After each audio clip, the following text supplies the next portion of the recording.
Les grands titres de l'actualité, une présentation de Addict Remorquage et Transport et Mécanique, les spécialistes. Maintenant à Montmagny, c'est Addict, 234-34-61. Addict Remorquage et Transport, des professionnels qui peuvent vous aider dans une situation d'enlisement ou simple remorquage. Grâce à ses équipements de haute performance, Addict, c'est aussi le service de transport de tout genre et de mécanique. Maintenant à Montmagny, c'est Addict Remorquage et Transport au 234-3461.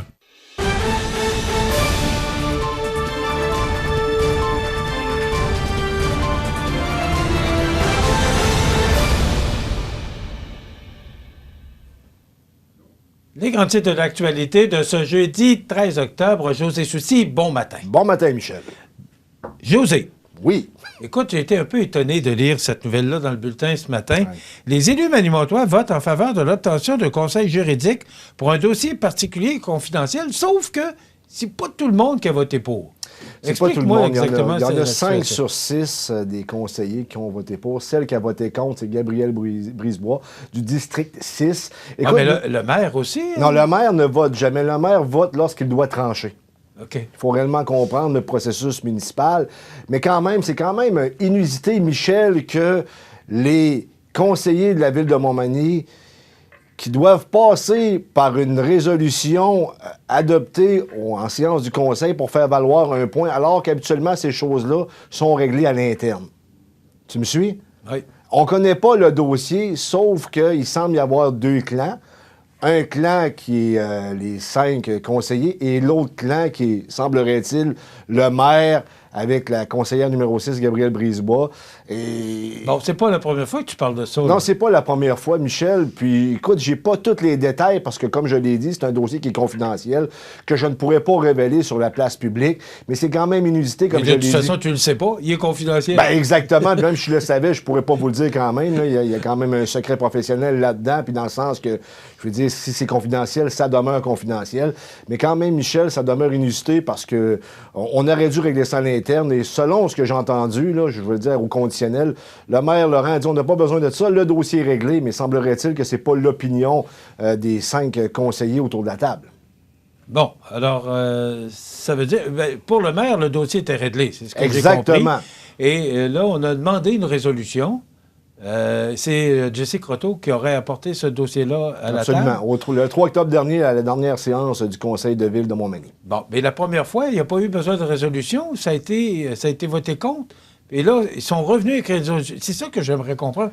Comment ça s'est passé exactement? C'est que, de ce que j'en comprends à l'interne... C'est Jesse qui a amené... Oui, absolument. De ce que je comprends à l'interne, on voulait des conseils juridiques et le maire a avancé qu'on n'en avait pas besoin. Pourquoi? Parce que le dossier était réglé. Mais semblerait-il que ce n'est pas l'opinion des 5 autres conseillers qui, eux autres, veulent vraiment des conseils juridiques pour ce dossier-là en question. C'est sûr que... Et c'est là qu'on a demandé une résolution. Exactement. On a présenté ça largement pour avoir des conseils. On n'a pas précisé le dossier, mais ce que j'ai su, parce que j'ai quand même quelques antennes à l'hôtel de ville, ben, ça serait pour un dossier particulier.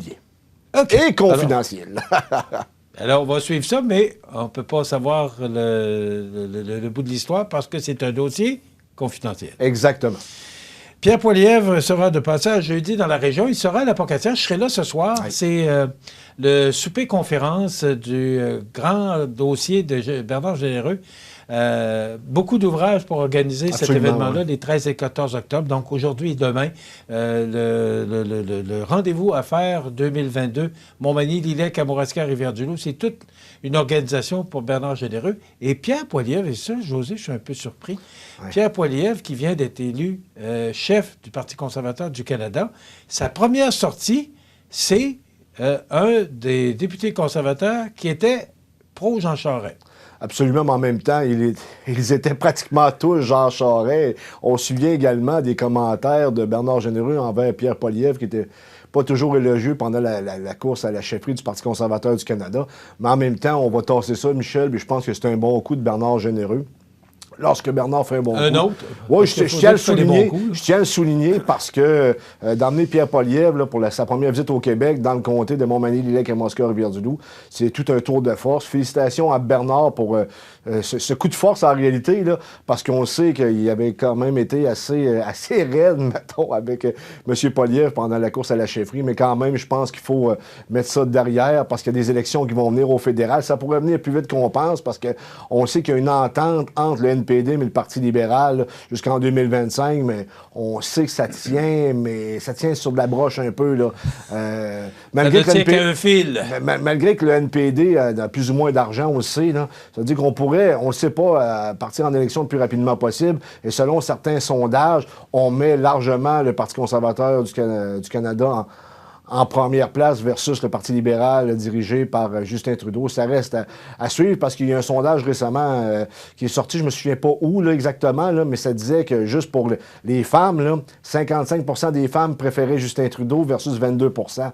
Ça veut dire que c'est pas réellement gagné pour M. Poilievre. Là. Puis on sait qu'on va tenter de le démoniser lorsqu'on va être en élection. On va essayer de l'associer aux complotistes puis aux camionneurs. On va faire beaucoup de choses pour tenter de lui enlever de la crédibilité. Ça reste à suivre, mais pour le moment, M. Poilievre va être aujourd'hui à l'apocatière grâce à Bernard Généreux. Encore une fois, c'est un bon coup de Bernard Généreux. José, on dit que, et j'ai vu ça sur les réseaux nationaux hier, que Pierre Poilievre est en tournée au Québec pour recoller les pots cassés. Oui, mais en même temps... Parce qu'on sait, bon, tout le monde se souvient de l'histoire dans la Race. Absolument. Mais en même temps, recoller les pots cassés, oui, mais c'est au caucus québécois de les recoller parce qu'ils ont fait le mauvais choix. Je veux dire, tu te souviens du résultat éclatant de Pierre Poilievre à la course à la chefferie du Parti conservateur du Canada. Je veux dire, il y a eu 66 % je pense, là, versus un 14 % pour Jean Charest. Jean Charest n'était aucunement dans la course. Donc, je pense personnellement que c'est aux députés du caucus québécois de faire les démarches. Et Bernard Généreux, d'ailleurs, qui fait amende honorable, et c'est tout à son honneur aujourd'hui. Et c'était hier aussi, de la part de M. Poilievre, la nomination de son cabinet fantôme. Et Gérard Deltel sera à l'environnement. Un dossier assez chaud pour le Québec. Alors, ce sera... Je suis pas sûr que c'est un cadeau qu'il lui a fait, là, parce qu'on le sait que les conservateurs de l'environnement, là, ouais. Ça fait pas que ça fait pas bon ménage, mais les conservateurs ne sont pas réputés pour être un parti pro-environnement. Et là, tu as Gérard Deltel qui en est large jadis, mais là, qui se retrouve avec un dossier quand même assez... je sais pas comment... Épineux. Épineux, oui, je pense que c'est le bon terme. Et c'est exactement le commentaire qu'on entendait hier sur les réseaux nationaux. Bon. Pas pour rien qu'on a mis Deltel là, je pense qu'il a... Non, mais c'est un bon parlementaire, Gérard Deltel, sans l'ombre d'un doute. Et c'est un ancien journaliste aussi. Tout à fait. Il a la coin dure. Exact. Les Québécois, en faveur d'une réforme du mode de scrutin, José, je suis resté surpris.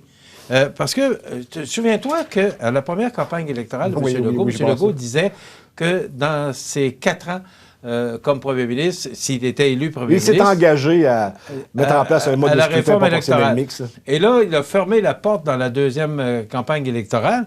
Et c'est pourtant, c'est dans le Journal de Québec ce matin, 53 % des Québécois, selon le sondage léger dans le Journal de Québec de ce matin, oui, je souhaite une réforme.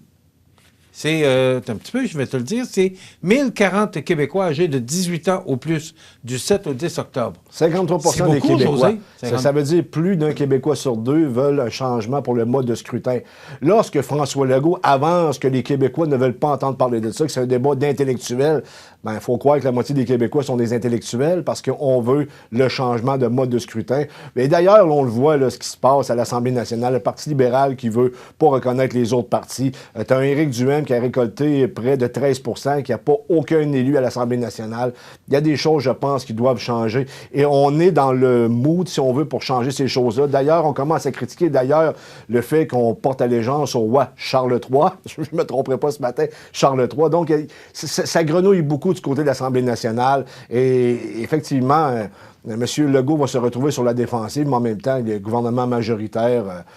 faudrait peut-être qu'ils soient un peu moins, je dirais, sincèrement, arrogants et qu'ils écoutent davantage les Québécois, parce que plus d'un Québécois sur 2, Michel, là, c'est beaucoup, là. D'ailleurs, en passant, M. Legault va présenter son Conseil des ministres le 20 octobre prochain. Mais moi, j'ai l'impression... Écoute, moi, j'ai une question à te poser. Si demain matin, tu étais actuellement le chef du Parti libéral du Québec, OK? Oui. Est-ce que tu as, connaissant la situation du Parti québécois, du Parti Québec solidaire et du Parti d'Éric Duhaime, si aujourd'hui tu étais chef du Parti libéral, est-ce que tu accepterais ou tu refuserais? Écoute, non, mais je comprends. On peut comprendre que Mme Anglade, elle a cette force-là aujourd'hui, puis elle ne veut pas, parce qu'on sait que Québec solidaire... avait pris beaucoup de place à la dernière qui a pris beaucoup de place à Ouais. l'Assemblée nationale ces derniers mois. On peut comprendre un peu sa décision. On peut ne pas être d'accord ou pas être d'accord avec Mme Anglade, mais on peut la comprendre qu'elle a la position de force. Alors, elle a le droit d'exiger que les partis ne soient pas reconnus. Mais j'ai hâte de voir ce que ça va donner comme résultat. Oui, mais c'est parce que ça va pas très bien pour elle actuellement. Tu sais qu'il y a énormément Non, de drones au sein du Parti libéral. Et je vais aller plus loin que ça. Si Dominique Anglade demeure la chef du Parti libéral, je peux te garantir que dans 4 ans, là, ils vont avoir sensiblement le même résultat.